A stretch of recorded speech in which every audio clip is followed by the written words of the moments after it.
ലോക്സഭാ തെരഞ്ഞെടുപ്പ് നടക്കുന്ന പഞ്ചാബിൽ ഏറ്റവും ശ്രദ്ധാകേന്ദ്രമാവുന്ന മണ്ഡലമാണ് ലുധിയാന. കോൺഗ്രസിന്റെ സംസ്ഥാന അധ്യക്ഷൻ അമരേന്ദർ സിംഗ് രാജ മത്സരിക്കുന്ന മണ്ഡലം കൂടിയാണ് ലുധിയാന. 2019 കോൺഗ്രസ് സ്ഥാനാർത്ഥിയായി മത്സരിച്ചു വിജയിച്ച രവനീത് സിംഗ് ബിട്ടു ഇപ്പോൾ BJP സ്ഥാനാർത്ഥിയാണ്. അതാണ് ഈ മണ്ഡലത്തെ ശ്രദ്ധേയമാക്കുന്നത്. ഈ മണ്ഡലം നിലനിർത്തുക എന്നത് കോൺഗ്രസിന്റെ അഭിമാന പോരാട്ടമാണ്.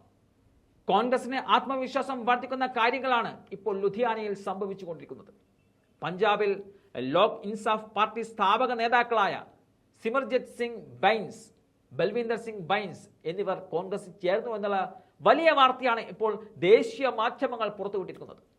രാഹുൽ ഗാന്ധിയുടെ സാന്നിധ്യത്തിലാണ് ഇരുവരും കോൺഗ്രസിൽ ചേർന്നിരിക്കുന്നത്.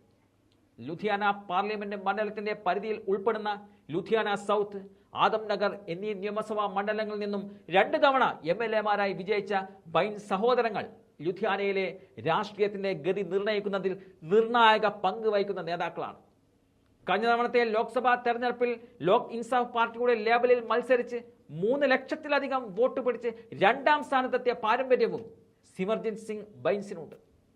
ഇരുവരുടെയും വരവ് രവനീത് സിംഗ് ബിട്ടുവിന്റെ കൊഴിഞ്ഞുപോക്ക് അതിജീവിച്ച് ലുധിയാന ലോക്സഭാ മണ്ഡലം നിലനിർത്താനുള്ള കോൺഗ്രസിന്റെ പരിശ്രമങ്ങൾക്ക് ശക്തി പകരുമെന്നതാണ് കരുതുന്നത്. മണ്ഡലത്തിൽ ആം ആദ്മി പാർട്ടിയും സ്ഥാനാർത്ഥിയെ നിർത്തിയിട്ടുമുണ്ട്.